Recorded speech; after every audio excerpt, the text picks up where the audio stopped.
ಕನ್ನಡದ ಮನಸ್ಸುಗಳಿಗೆ ನಮಸ್ಕಾರ. ನಟಿ ಭಾವನಾ ಅವರು 2017ರ ಕೇರಳ ಅಪಹರಣ ಮತ್ತು ಲೈಂಗಿಕ ದೌರ್ಜನ್ಯ ಪ್ರಕರಣದ ಕುರಿತು ಇದೀಗ ಮೌನ ಮುರಿದಿದ್ದಾರೆ. ಈ ವಾರದ ಆರಂಭದಲ್ಲಿ ಕೇರಳದ ಎರ್ನಾಕುಲಂ ಸೆಷನ್ಸ್ ನ್ಯಾಯಾಲಯವು ನಟ ದಿಲೀಪ್ ಅವರನ್ನ ಈ ಪ್ರಕರಣದಲ್ಲಿ ಖುಲಾಸೆಗೊಳಿಸಿದ ನಂತರ ಅವರು ತಮ್ಮ ನೋವನ್ನ ವ್ಯಕ್ತಪಡಿಸಿದ್ದಾರೆ. ಭಾವನಾ ನೋವಿಗೆ ಕಾರಣ ಏನು, ಅಸಲಿಗೆ 8 ವರ್ಷಗಳ ಹಿಂದೆ ನಡೆದಿದ್ದೇನು, ಇಲ್ಲದೆ ಒಂದು ವಿಶೇಷ ವರದಿ ಬಾಧಿತ ಭಾವನಾ. ನೀವು ನೋಡ್ತಾ ಇದ್ದೀರಿ ವಿವಿ ನ್ಯೂಸ್ ಕನ್ನಡ. ನಾನು ಅಕ್ಷತಾ ಕುಲಕರ್ಣಿ.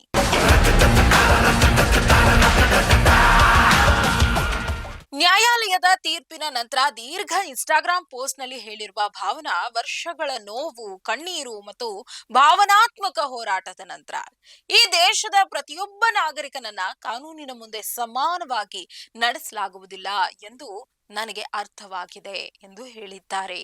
ಆರೋಪಿ ದಿಲೀಪ್ಗೆ ಕ್ಲೀನ್ ಚಿಟ್ ಸಿಗುತ್ತದೆ ಎಂದು ತಾನು ನಿರೀಕ್ಷಿಸಿದ್ದೆ ಎಂದು ಹೇಳುವ ಮೂಲಕ ಅವರು ಎಲ್ಲರ ಗಮನ ಸೆಳೆದ್ರು. ಈ ತೀರ್ಪು ಅನೇಕ ಜನರನ್ನ ಅಚ್ಚರಿಗೊಳಿಸಬಹುದು, ಆದ್ರೆ ಅದು ನನಗೆ ಅಚ್ಚರಿಯನ್ನ ಉಂಟು ಮಾಡಿಲ್ಲ. 2020ರ ಆರಂಭದಲ್ಲಿಯೇ ಈ ಕೇಸ್ನಲ್ಲಿ ಏನೋ ಸರಿ ಇಲ್ಲ ಎಂದು ನನಗೆ ಅನಿಸಲು ಪ್ರಾರಂಭಿಸಿತು ಎಂದು ಅವರು ತಿಳಿಸಿದ್ದಾರೆ.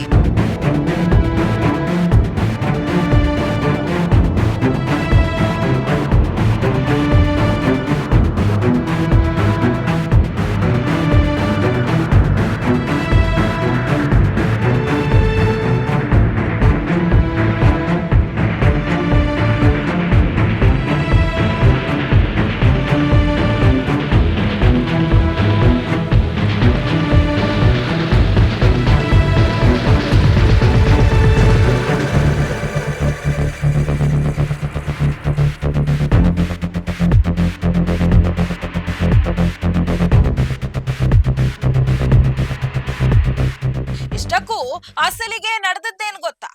2017ರಲ್ಲಿ ಭಾವನಾ ಅವರು ತ್ರಿಶೂರ್ನಿಂದ ಕೊಚ್ಚಿಗೆ ಶೂಟಿಂಗ್ ನಿಂದ ಹಿಂತಿರುಗ್ತಿದ್ದಾಗ ಚಲಿಸುವ ವಾಹನದಲ್ಲಿ ಅವರ ಮೇಲೆ ಲೈಂಗಿಕ ದೌರ್ಜನ್ಯ ಎಸಗಲಾಗಿತ್ತು. ದೌರ್ಜನ್ಯವನ್ನ ಕ್ಯಾಮೆರಾದಲ್ಲಿ ಚಿತ್ರೀಕರಿಸಲಾಗಿದೆ. ಈ ಪ್ರಕರಣದಲ್ಲಿ ಪ್ರಮುಖ ಆರೋಪಿ ಸುನಿಲ್ ಅಲಿಯಾಸ್ ಪಲ್ಸರ್ ಸುನಿ ಸೇರಿದಂತೆ ಇತರರು 6 ಜನರಿಗೆ ಎರ್ನಾಕುಲಂ ನ್ಯಾಯಾಲಯವು 20 ವರ್ಷಗಳ ಕಠಿಣ ಜೈಲು ಶಿಕ್ಷೆ ವಿಧಿಸಿದೆ. ಆದ್ರೆ ಕ್ರಿಮಿನಲ್ ಪಿತೂರಿಯನ್ನ ನಿರ್ಣಾಯಕವಾಗಿ ಸ್ಥಾಪಿಸಲು ಪ್ರಾಸಿಕ್ಯೂಷನ್ ವಿಫಲವಾದ ಕಾರಣ ನಟ ದಿಲೀಪ್ ಅವರನ್ನ ನ್ಯಾಯಾಲಯವು ಖುಲಾಸೆಗೊಳಿಸಿದೆ.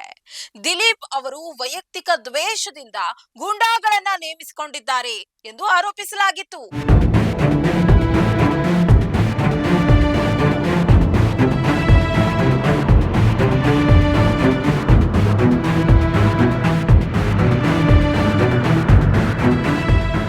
ಆರೋಪಿ ನಂಬರ್ 1 ತನ್ನ ವೈಯಕ್ತಿಕ ಚಾಲಕನ ಬಗ್ಗೆ ಹರಡ್ತಾ ಇರುವ ಸುಳ್ಳು ಕಥೆಗಳ ಬಗ್ಗೆಯೂ ಕೂಡ ಭಾವನಾ ತಮ್ಮ ದುಃಖವನ್ನು ವ್ಯಕ್ತಪಡಿಸಿದ್ರು. ಆರೋಪಿ ನಂಬರ್ 1 ನನ್ನ ವೈಯಕ್ತಿಕ ಚಾಲಕ ಎಂದು ಇನ್ನೂ ಹೇಳ್ತಿರುವವರಿಗೆ ಇದು ಸಂಪೂರ್ಣ ಸುಳ್ಳು. ಅವನು ನನ್ನ ಚಾಲಕನಲ್ಲ, ನನ್ನ ಉದ್ಯೋಗಿ ಅಲ್ಲ ಮತ್ತು ನನಗೆ ತಿಳಿದಿರುವ ವ್ಯಕ್ತಿಯೂ ಅಲ್ಲ. ಅವನು 2016ರಲ್ಲಿ ನಾನು ಕೆಲಸ ಮಾಡಿದ ಸಿನಿಮಾಗೆ ಚಾಲಕನಾಗಿ ನಿಯೋಜಿಸಲ್ಪಟ್ಟ ಅಪರಿಚಿತ ವ್ಯಕ್ತಿ ಎಂದು ದಿಲೀಪ್ ಹೇಳಿದ್ರು. ದಾಳಿ ನಡೆಸುವ ಮೊದಲು ತಾನು ಅವನನ್ನ ಒಮ್ಮೆ ಅಥವಾ 2 ಬಾರಿ ಮಾತ್ರ ಭೇಟಿಯಾಗಿದ್ದೆ ಎಂದು ಅವರು ಹೇಳಿಕೆ ನೀಡಿದ್ರು. ವಿಚಾರಣೆಯ ಸಮಯದಲ್ಲಿ ನ್ಯಾಯಾಂಗ ಪ್ರಕ್ರಿಯೆಯ ಬಗ್ಗೆ ತಾನು ವಿಶ್ವಾಸ ಕಳೆದುಕೊಂಡಿರುವುದಾಗಿ ಭಾವನಾ ಹೇಳಿಕೊಂಡಿದ್ದಾರೆ ಮತ್ತು ಇದಕ್ಕೆ 6 ಕಾರಣಗಳನ್ನ ನೀಡಿದ್ದಾರೆ. ಮೆಮೊರಿ ಕಾರ್ಡ್ ನ್ಯಾಯಾಲಯದ ಕಸ್ಟಡಿಯಲ್ಲಿದ್ದಾಗ 3 ಬಾರಿ ಅಕ್ರಮವಾಗಿ ಅದನ್ನ ಬೇರೆಯವರು ಪಡೆದದ್ದು ಕಂಡು ಬಂದಿದೆ. ವಿಚಾರಣೆಯ ಸಮಯದಲ್ಲಿ 2 ಪಬ್ಲಿಕ್ ಪ್ರಾಸಿಕ್ಯೂಷನ್ಗಳು ಪ್ರಕರಣದಿಂದ ರಾಜೀನಾಮೆ ನೀಡಿದ್ರು. ಅವರು ಈ ನ್ಯಾಯಾಲಯದಿಂದ ನ್ಯಾಯವನ್ನ ನಿರೀಕ್ಷಿಸಬೇಡಿ ಎಂದು ತನಗೆ ಹೇಳಿದ್ರು ಎಂದಿದ್ದಾರೆ. ಮೆಮೊರಿ ಕಾರ್ಡ್ ತಿರುಚುವಿಕೆಯ ಬಗ್ಗೆ ತನಿಖೆ ನಡೆಸುವಂತೆ ಮಾಡಿದ ಮನವಿಗಳನ್ನ ಪದೇ ಪದೇ ನಿರ್ಲಕ್ಷಿಸಲಾಯಿತು.